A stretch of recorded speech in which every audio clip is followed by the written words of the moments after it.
बड़ी महंगाई महंगाई की बात कर रहे थे, अब 200 रुपए की कटौती तो कर दी, इसका स्वागत ही करेंगे ना। देखिए मुझे लगता है संदीप भाई, ये डेमोक्रेसी नहीं, डेमो कुर्सी है। ये कुर्सी कैसे हाथ से उसके चिपक कर बैठा जाए, और जैसे जैसे इंडिया गठबंधन की मीटिंग्स और आगे बढ़ेंगी, इसी तरह की सौगात और आती रहेंगी। आपको याद होगा, आपने भी एक डिबेट की थी कि वेस्ट बंगाल में जब चुनाव था तो 66 दिन तक प्राइस नहीं बढ़े थे।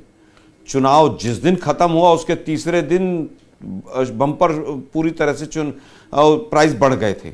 मुझे लगता है गुजरात का चुनाव था तब भी नहीं बढ़े थे। तो ये सरकार पूरी तरह से घुटने टेक चुकी है, जितना चूस सकती थी चूस लिया। अब ये केवल और केवल नौटंकी कर रही है। जब लगा कि वोट घट रहे हैं, कर्नाटक चुनाव हार गए हैं, कर्नाटक में 100 दिन में 5 गारंटी पूरी हो गई हैं, इंटरनल बीजेपी का सर्वे आ गया कि 5 राज्यों में सूपड़ा साफ हो जाएगा, तब ये बेचैनी बढ़ी है। और ये जो डेमोक्रेसी की बेचैनी है, ये जनता को राहत देने के लिए नहीं है, ये केवल और केवल किस तरह से इस कुर्सी पर चिपक के बैठा जाए उसके लिए। ऑयल बॉन्ड्स के ऊपर भ्रमित करते रहे। 3500 करोड़ रुपया मात्र वापस गया। 1,32,000 करोड़ में से मात्र 3500 करोड़ गया, और कमाए 27 लाख करोड़। क्या आप, मैं जान सकता हूं 2020 में कोरोना आया, उससे पहले कितनी बार एक्साइज ड्यूटी बढ़ी? 2020 से पहले भी ये लोग तो 19 लाख करोड़ रुपया एक्साइज ड्यूटी से पूरी तरह से चूस चुके थे। जीएसटी में क्यों नहीं लाए? अब देश की जनता समझ रही है। पर आप भी एक ही सिक्के का एक ही पहलू दिखा रहे हैं। आलोक, बीच में रोकूंगा, सिक्के का एक ही पहलू दिखा रहे हैं आप। क्या 11.5 करोड़ से ज्यादा शौचालय नहीं बने? क्या 9.5-10 करोड़ के करीब आवास नहीं दिए गए? 81 करोड़ लोगों को क्या 5 किलो अनाज नहीं दिया जा रहा? क्या 200 करोड़ टिक्के मुफ्त में नहीं लगे? तो कोई सरकार के पास, मैं तो पूर्व प्रधानमंत्री मनमोहन सिंह का ही बयान दोहराऊंगा यहां पर कि पैसे पेड़ पर नहीं उगते। मैं तीनों चीजों का उत्तर देता हूं भाई।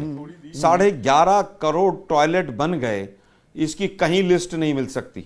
25 से 26 करोड़ पूरे देश में परिवार हैं, और एक एक घर में 3-3 परिवार भी रहते हैं जो एक टॉयलेट को यूज करते हैं। तो दूसरा आंकड़ा 81 करोड़ लोगों को राशन दे रहे हैं, यह आंकड़ा पता नहीं कहां से आया। कई लोगों ने आरटीआई लगाई, कहीं पर किसी वेबसाइट पे नहीं मिला कि कौन वो 81 करोड़ है। किसी एक राज्य ने आंकड़ा जारी नहीं किया, लेकिन स्मृति ईरानी ने एक बार बोल दिया तो तमाम बीजेपी के लोग उसको बोलते चले गए। तीसरी चीज, मुद्रा लोन हो, तमाम चीजें हो।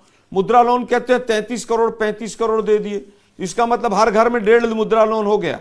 मुझे लगता है आंकड़े पूरी तरह से भ्रामक हैं। जिस देश में 84% बच्चे मॉल न्यूट्रिशन से पैदा हो रहे हों और फूड सिक्योरिटी बिल नहीं ला रहे हों, और उसके बाद अरबपतियों की संख्या लगातार बढ़ रही हो, गरीब गरीब होता जा रहा हो, अमीर अमीर होता जा रहा हो, तो ये सारे के सारे आंकड़े बेमानी हैं। मुद्दे की बात सीधी सीधी है कि मोदी जी और मोदी जी की सरकार केवल और केवल वोट की चोट से डरती है, इसके अलावा इनको कुछ समझ नहीं आता है। अभी 3 दिन पहले मोदी जी अडानी को पोर्ट दिलवाते घूम रहे थे, लेकिन मुझे लगता है कि देश की जनता को राहत तभी मिलेगी जब इस सरकार को हम हटा देंगे। जितनी वोट की चोट जनता इनको मारेगी, उतना जनता को राहत मिलती चली जाएगी। तो चोट तो आप भी मारते पूरी हैं। तरह से सरकार सिर्फ केंद्र सरकार नहीं, एक मिनट रुकिए ना, राज्य सरकारों की भी बात करें, जो कुल मिलाकर पेट्रोलियम सेक्टर एक्सचेकर को, हमारे खजाने में जितना पैसा देता है, उसमें केंद्र के खाते में तो 149% का इजाफा हुआ, लेकिन राज्यों के खाते में भी 100% दोगुने पैसे आए। तो वैट से तो आप भी कमाते हैं। जब एक्साइज ड्यूटी बढ़ती है, एड वैलोरम टैक्स होता है, एक्साइज जितनी बढ़ेगी उतना ही वैट भी बढ़ता चला जाता है, और आप उसे कभी घटाते नहीं है। और इसमें मैं आपकी महाराष्ट्र की सरकार अब नहीं है, राजस्थान की भी बात करूंगा, छत्तीसगढ़ की भी बात करूंगा। देखिए मुझे लगता है कि वैल्यू एडिड टैक्स में अगर नीचे से बेस प्राइस बढ़ता चलेगा तो स्वाभाविक है कि वैट बढ़ता चला जाएगा। हम तो कह रहे हैं कि आप एक्साइज ड्यूटी घटाइए, वैट ऑटोमेटिकली कम हो जाएगा, क्योंकि वैल्यू एडिड टैक्स जो है वैट, वो तो पूरी तरह से बेस प्राइस पे ही लगेगा। और जीएसटी का जो राज्यों का पैसा है वो समय पर दे दीजिए। और हम तो तमाम लोगों ने कहा कि आप जीएसटी में क्यों नहीं लाते हैं इसको, बीजेपी के पास कोई जवाब नहीं।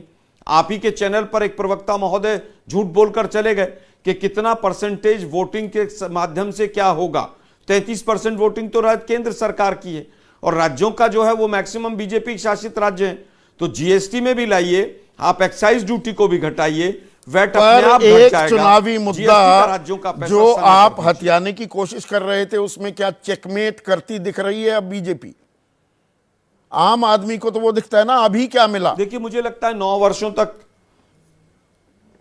देखिए 9 वर्षों तक जिस बीजेपी ने जनता का खून चूसा हो और 3 महीने 2 महीने चुनाव जब रह जाएं, मुझे लगता है कि वो जनता पूरी तरह से इनको माकूल जवाब देगी।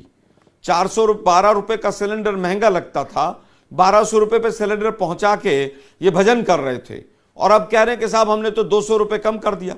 गुजरात के चुनाव में 2 बाटले फ्री दे रहे थे, कर्नाटक के चुनाव में भी तमाम तरह की घोषणाएं थी।